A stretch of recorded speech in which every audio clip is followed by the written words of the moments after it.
ओम शांति। आज है 29 जून 2021 की साकार मुरली।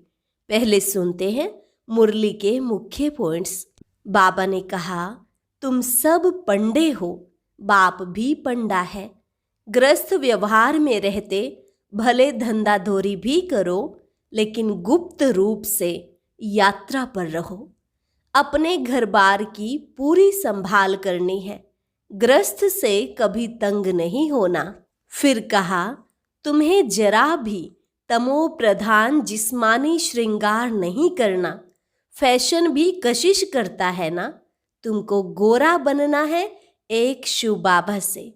बाप आए हैं तुम्हारा ज्ञान श्रृंगार कराने। यह है सतो प्रधान श्रृंगार, जिससे तुम 21 जन्मों के लिए स्वर्ग की परी बन जाएंगे। बाबा ने कहा, अगर मेरी मत पर चलेंगे तो तुमको पटरानी बनाऊंगा। आगे कहा, मेरा बनकर फिर पतित नहीं बनना। इसमें बड़ी हिम्मत और महावीर पना चाहिए, क्योंकि पवित्रता में ही विघ्न पड़ते हैं। अभी बाप द्वारा तुमको दैवी स्वराज्य का माखन मिल रहा है, तो विनाश के पहले बाप से पूरा वर्षा ले लो। कहीं कुंभकर्ण की नींद में सोए नहीं रहना। और लास्ट में बाबा ने कहा, बच्चे, किसी भी देहधारी में मोह की रग नहीं जानी चाहिए। अगर किसमें मोह होगा तो फंस पड़ेंगे। भले कोई शरीर छोड़ता है, लेकिन तुमको रोना नहीं है। आंसू आया तो समझो फेल हुए। यहाँ तो कहावत है, अम्मा मरे तो हलवा खाओ। अब सुनते हैं महावाक्यों को विस्तार से। मुरली का सार। मीठे बच्चे, तुम हो रूहानी पंडे। तुम्हें ग्रस्त व्यवहार संभालते हुए कमल फूल समान बन याद की यात्रा करनी और करानी है। प्रश्न, बाप बच्चों का कौन सा श्रृंगार करते हैं? किस श्रृंगार के लिए मना करते हैं? उत्तर, बाबा कहते, मीठे बच्चे, मैं तुम्हारा रूहानी श्रृंगार करने आया हूं। तुम कभी भी जिस्मानी श्रृंगार नहीं करना। तुम बेगर हो, तुम्हें फैशन का शौक नहीं होना चाहिए। दुनिया बहुत खराब है, इसलिए जरा भी शरीर का फैशन नहीं करो। गीत, आखिर वह दिन आया आज। ओम शांति। बेहद का बाप बैठ बेहद के बच्चों को समझाते हैं। बेहद माना कोई हद नहीं। कितने ढेर बच्चे हैं। इतने बेशुमार बच्चों का एक ही बाप है, जिसको रचयिता कहा जाता है। वह है हद के बाबाएं। यह है बेहद के रूहों का बाप। वह है हद के जिस्मानी बाप। यह है बेहद के रूहों का एक ही बाप, जिसको भक्ति मार्ग में सब रूहें याद करती हैं। तुम बच्चे जानते हो, भक्ति मार्ग भी है, साथ साथ रावण राज्य भी है। अब मनुष्य पुकारते हैं कि हमको रावण राज्य से राम राज्य में ले जाओ। बाप समझाते हैं, देखो, देवी देवता जो भारत के मालिक थे अब नहीं है। वह कौन थे, यह भी अब तुम जानते हो। हम ही सतयुगी सूर्यवंशी घराने के मालिक थे। राजा रानी तो होते हैं ना। तुम बच्चों को अब स्मृति आई है। बाबा आया हुआ है हम बच्चों को राज्य भाग्य का वर्षा देने, विश्व का मालिक बनाने। बाप कहते हैं, अब सब भक्ति मार्ग में है। भक्ति मार्ग को ही रावण राज्य कहा जाता है। ज्ञान मार्ग सिर्फ एक बाप ही सिखाते हैं तुम बच्चों को। उस बेहद के बाप को भक्ति मार्ग में सब याद करते हैं। अभी तुमको 21 जन्म के लिए ज्ञान की राजधानी मिलती है। फिर आधा कल्प तुम पुकारेंगे ही नहीं। हाय राम, हाय प्रभु कहने की दरकार ही नहीं रहेगी। हाय राम तब करते हैं जब दुखी होते हैं। तुमको वहां दुख होता ही नहीं। अभी तुम जानते हो यह भी खेल बना हुआ है। आधा कल्प है ज्ञान का दिन, आधा कल्प है भक्ति की रात। भक्ति हमको नीचे उतारती है। तुम बच्चों की बुद्धि में सीढ़ी का नॉलेज जरूर चाहिए। बाप समझाते हैं कि यह 84 जन्मों का चक्र है। इस चक्र को जानने से तुम चक्रवर्ती राजा बनेंगे। इसलिए बाबा चित्र भी बनवा रहे हैं, जिससे सिद्ध हो कि हम इस चक्र को जानने से 21 जन्म के लिए राज्य भाग्य पाते हैं। अभी तुम बहुत हो गए हो, बड़ी रूहानी शक्ति सेना बनी है। तुम सब पंडे हो, बाबा भी पंडा है। उनको कहा जाता है गाइड। पंडा अक्षर शुभ है। यात्रा पर ले जाने वाले पंडे होते हैं। यात्री जाते हैं तो उनको एक गाइड मिलता है कि इनको यह सब दिखाओ। तीर्थ यात्रा पर भी पंडे मिलते हैं। बाप कहते हैं जन्म जन्मांतर तीर्थ यात्रा करते आए हो। अमरनाथ पर जाते हैं, तीर्थों पर जाते हैं, परिक्रमा लगाते हैं। वहां जाने समय फिर वही याद रहता है। घर बार धंधे धोरी सबसे दिल हट जाती है। यहाँ तुमको समझाया जाता है अपने घर गृहस्थ में रहते हुए धंधा धोरी भी करते रहो और फिर गुप्त यात्रा पर रहो। यह कितना अच्छा है। जितना बड़ा धंधा करना है उतना करो, किसी को मना भी नहीं है। भल अपनी राजाई भी संभालो। राजा जनक को भी सेकंड में जीवन मुक्ति मिली। तुमको कोई बाहर की यात्रा आदि तरफ धक्के खाने की दरकार नहीं है। अपने घर बार की भी पूरी संभाल करनी चाहिए। जो सेंसिबल अच्छे बच्चे हैं वह समझते हैं हमको घर गृहस्थ में रहते कमल फूल समान रहना है।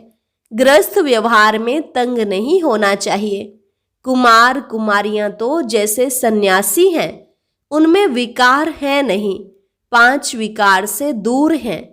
अभी तुम जानते हो हमारा श्रृंगार ही और प्रकार का है, उनका और है।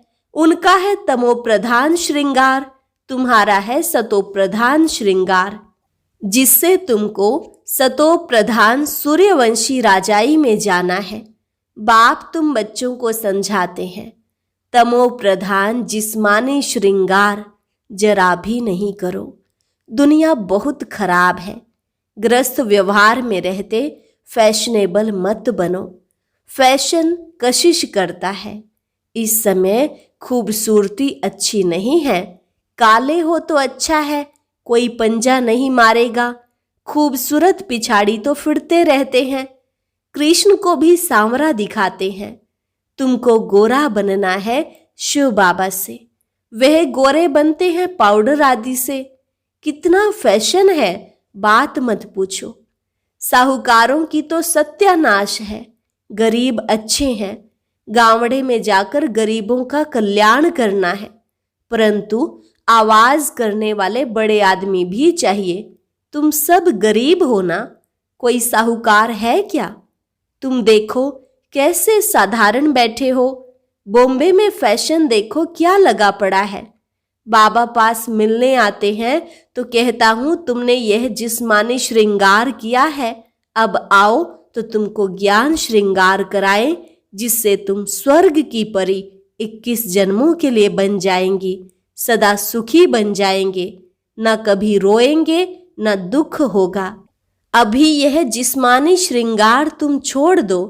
तुमको हम ज्ञान रत्नों से ऐसा फर्स्ट क्लास श्रृंगार कराएंगे जो बात मत पूछो। अगर मेरी मत पर चलेंगे तो तुमको पटरानी बनाऊंगा। यह तो अच्छा है ना। तुम सब भारतवासियों को इस तमो प्रधान आसुरी दुनिया नरक से भगाए स्वर्ग की महारानी बनाता हूं। तुम बच्चे समझते हो आज हम सफेद पोश में हैं, दूसरे जन्म में स्वर्ग में सोने के चम्मच में दूध पिएंगे। यह तो बहुत छीछी दुनिया है। स्वर्ग तो स्वर्ग है, बात मत पूछो। यहां तुम बेगर हो, भारत बेगर है। बेगर टू प्रिंस गाया हुआ है। इस भारत में ही फिर जन्म लेंगे। बाप ने हमको स्वर्ग का मालिक बनाया था। रात दिन का फर्क है। महान गरीब जिनको खाने के लिए कुछ नहीं होता है, उनको ही दान दिया जाता है। भारत ही महान गरीब है। बिचारों को यह भी पता नहीं है कि इस समय सब तमोप्रधान है। दिन प्रतिदिन सीढ़ी नीचे ही उतरते रहते हैं। अभी कोई सीढ़ी चढ़ नहीं सकते। 16 कला से 14 कला, फिर 12 कला नीचे उतरते ही आते हैं। यह लक्ष्मी नारायण भी पहले 16 कला संपूर्ण थे, फिर 14 कला में उतरते हैं ना। यह भी अच्छी रीति याद करना है। सीढ़ी उतरते उतरते बिल्कुल ही पतित बने हैं। फिर स्वर्ग के मालिक कौन बनाए? यह वर्ल्ड की हिस्ट्री ज्योग्राफी रिपीट होती है। यह भी सब कहते हैं, परंतु अब कौन सी हिस्ट्री रिपीट होगी यह कोई नहीं जानते। शास्त्रों में तो लिख दिया सतयुग की आयु लाखों करोड़ों वर्ष है। पूछो सतयुग कब आएगा? कहेंगे अभी 40,000 वर्ष पड़े हैं। तुम सिद्ध कर बतलाते हो। कल्प की आयु ही 5,000 वर्ष है। वह फिर सिर्फ सतयुग को ही लाखों वर्ष दे देते हैं। घोर अंधियारा है ना, तो मनुष्य कैसे माने भगवान आया होगा? वह समझते हैं भगवान तब आएंगे जब कलयुग का अंत होगा। अभी तुम बच्चे इन सब बातों को समझते हो। विनाश सामने खड़ा है। बच्चों को समझाया जाता है कि विनाश के पहले बाप से वर्षा ले लो, परंतु कुंभकर्ण की नींद में सोए पड़े हैं, तो बेचारे हाय हाय कर मरेंगे। तुम्हारी जय जयकार हो जाएगी। विनाश में होती ही है हाय हाय। विपरीत बुद्धि हाय हाय ही करेंगे। अभी तुम हो सच्चे की औलाद सच्चे। नरक का विनाश होने बिगर स्वर्ग कैसे बनेगा? तुम कहेंगे यह तो महाभारत लड़ाई है, उनसे ही स्वर्ग के द्वार खुलने हैं। मनुष्य तो कुछ नहीं जानते हैं। तुम्हारी बुद्धि में है हमको अभी दैवी स्वराज्य का माखन मिलता है। वह आपस में लड़ते रहेंगे। है वह भी मनुष्य, तुम भी मनुष्य, परंतु वह है आसुरी संप्रदाय और तुम हो दैवी संप्रदाय। बाप बच्चों को सम्मुख समझाते हैं। तुम बच्चों के अंदर में खुशी रहती है। अनेक बार तुमने ऐसी राजधानी ली है जैसे अभी तुम ले रहे हो। वह आपस में 2 बिल्ले लड़ते हैं, माखन तुमको मिलता है सारे विश्व की बादशाही का। तुम यहाँ आते ही हो विश्व का मालिक बनने। तुम जानते हो हम बाबा से योग लगाए कर्मातीत अवस्था को पाएंगे। वह आपस में लड़ेंगे, हम विश्व की बादशाही ही पालेंगे। यह तो कॉमन बात है। वह बाहुबल वाले विश्व की बादशाही ले न सके। तुम योग बल से विश्व के मालिक बनते हो। तुम्हारा है ही अहिंसा परमो दैवी धर्म। दोनों हिंसाएं वहां होती नहीं। काम कटारी की हिंसा सबसे खराब है, जो तुमको आदि मध्य अंत दुख देती है। यह किसको पता नहीं रावण राज्य कब होता है। अभी पुकारते हैं आकर हमको पावन बनाओ, तो जरूर कभी पावन थे ना। भारतवासी बच्चे ही पुकारते हैं दुख से लिबरेट करो, शांति धाम ले जाओ, दुख हर कर सुख दो। कृष्ण को हरि भी कहते हैं। बाबा हमको हरि के द्वार ले चलो। हरि का द्वार है कृष्णपुरी, यह है कंसपुरी। यह कंसपुरी हमको पसंद नहीं है। माया मच्छंदर का खेल दिखाते हैं। यह तो तुम जानते हो रावण का राज्य द्वापर से शुरू होता है। देवताएं जो पावन थे वह पतित होने शुरू होते हैं। इसकी भी निशानियां जगन्नाथपुरी में है। दुनिया में बड़ा गंद लगा हुआ है। अब हम तो उन सब बातों से निकल परिस्तान में जाते हैं। इसमें बड़ी हिम्मत महावीर पना चाहिए। बाबा का बनकर पतित थोड़े ही बनना है। वह समझते हैं स्त्री पुरुष इकट्ठे रहें और आग न लगे, यह हो नहीं सकता। इसलिए ही हंगामा करते हैं कि यहाँ स्त्री पुरुष को भाई बहन बनाया जाता है। ऐसा तो कहाँ लिखा हुआ नहीं है। पता नहीं यहाँ कौन सा जादू है। अरे तुम ब्रह्मा कुमारियों के पास जाएंगे और बस तुमको वहां बांध रखेंगी। ऐसे ऐसे वहां बहकाते रहते हैं। यह भी ड्रामा में नोंद है। जिनका पार्ट होगा वह कैसे भी आ जाएंगे। इसमें डरने की बात ही नहीं। शिव बाबा तो ज्ञान का सागर, पतित पावन, सर्व का सद्गति दाता है। ब्रह्मा द्वारा पतित से पावन बनाते हैं। यह अक्षर ऐसे बड़े लिखो जो कोई भी आकर पढ़े। पवित्रता पर ही कितने विघ्न डालते हैं। बाबा कहते हैं, बच्चे, किसी भी देहधारी में मोह की रग नहीं जानी चाहिए। अगर कहाँ मोह की रग होगी तो फंस पड़ेंगे। यहाँ तो अम्मा मरे तो भी हलवा खाना। बाबा सामने बिठाकर पूछते हैं, कल तुम्हारा कोई मर जाए तो रोएंगे तो नहीं? आंसू आया तो फेल हुए। एक शरीर छोड़ दूसरा लिया, इसमें रोने की बात क्या है? दूसरा कोई सुने तो कहे मुख से अच्छा तो बोलो। अरे अच्छा ही बोलते हैं। सतयुग में रोना होता ही नहीं। यह जीवन तुम्हारा उनसे भी उच्च है। तुम हो सबको रोने से बचाने वाले, फिर तुम कैसे रोएंगे?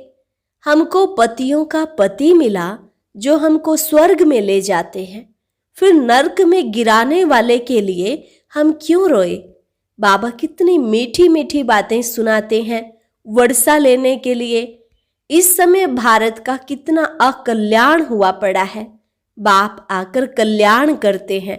भारत को मगध देश कहते हैं। सिंध जैसे फैशनेबल कोई होते नहीं। विलायत से फैशन सीख कर आते हैं। बाल बनाने पर आजकल लड़कियां कितना खर्चा करती हैं। उनको कहा जाता है नर्क की परियां। बाप तुमको स्वर्ग की परियां बनाते हैं। कहते हैं हमारे लिए तो यहाँ ही स्वर्ग है। यह सुख तो ले लेवें, कल क्या होगा हम क्या जाने। ऐसे अनेक विचार वाले आते हैं। अच्छा, मीठे मीठे सिक्की लधे बच्चों प्रति माता पिता बाप दादा का याद प्यार और गुड मॉर्निंग। रूहानी बाप की रूहानी बच्चों को नमस्ते। धारणा के लिए मुख्य सार। पहली पॉइंट, सच्चा सच्चा रूहानी पंडा बन सबको घर का रास्ता बताना है। शरीर निर्वाह अर्थ धंधा करते याद की यात्रा में रहना है। कार्य व्यवहार में तंग नहीं होना है। दूसरी पॉइंट, ज्ञान श्रृंगार कर स्वयं को स्वर्ग की परी बनाना है। इस तमो प्रधान दुनिया में जिस्मानी श्रृंगार नहीं करना है। कलयुगी फैशन छोड़ देना है। वरदान, न्यारे और प्यारेपन की योग्यता द्वारा लगाव मुक्त बनने वाले सहज योगी भव। न्यारे और प्यारेपन की योग्यता द्वारा लगाव मुक्त बनने वाले सहज योगी भव। सहज योगी जीवन का अनुभव करने के लिए ज्ञान सहित न्यारे बनो। सिर्फ बाहर से न्यारा नहीं बनना, लेकिन मन का लगाव ना हो। जितना जो न्यारा बनता उतना प्यारा अवश्य बन जाता है। न्यारी अवस्था प्यारी लगती है। जो बाहर के लगाव से न्यारे नहीं, वह प्यारे बनने के बजाय परेशान होते हैं। इसलिए सहज योगी अर्थात न्यारे और प्यारेपन की योग्यता वाले सर्व लगावों से मुक्त। स्लोगन, स्वपुरुषार्थ और सेवा के बैलेंस द्वारा बंधन संबंध में बदल जाएगा। स्वपुरुषार्थ और सेवा के बैलेंस द्वारा बंधन संबंध में बदल जाएगा। अच्छा, ओम शांति। आज की अव्यक्त मुरली जरूर सुने। उसके लिए ऊपर दिए गए बॉक्स को टच करें।